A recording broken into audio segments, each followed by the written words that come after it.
Not long after we were married, we built our first home.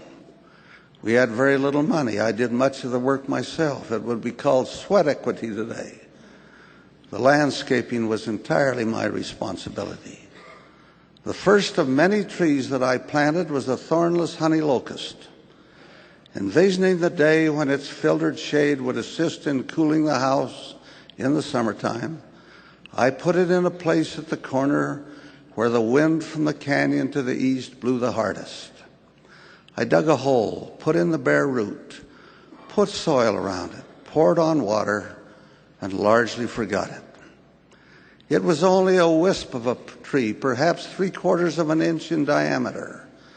It was so supple that I could bend it with ease in any direction. I paid little attention to it as the years passed. Then one winter day, when the tree was barren of leaves, I chanced to look out the window at it.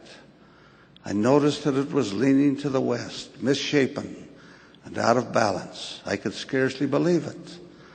I went out and braced myself against it as if to push it upright. But the trunk was now nearly a foot in diameter. My strength was as nothing against it. I took from my tool shed a block and tackle. Attaching one end of the tree and another to a well-set post, I pulled the rope. The pulleys moved a little, and the trunk of the tree trembled slightly. But that was all. It seemed to say, "You can't straighten me. It's too late. I've grown this way because of your neglect, and I will not bend." Finally, in desperation, I took my saw and cut off the great, heavy branch on the west side. The saw left an ugly scar, more than 8 inches across. I stepped back and surveyed what I had done. I had cut off the major part of the tree, leaving only one branch growing skyward. More than half a century has passed since I planted that tree. My daughter and her family live there now. The other day I looked again at the tree. It is large. Its shape is better. It is a great asset to the home.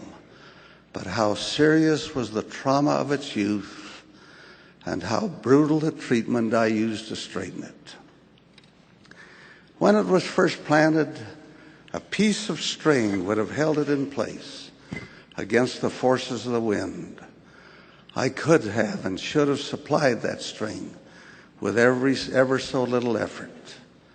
But I did not, and it bent to the forces that came against it.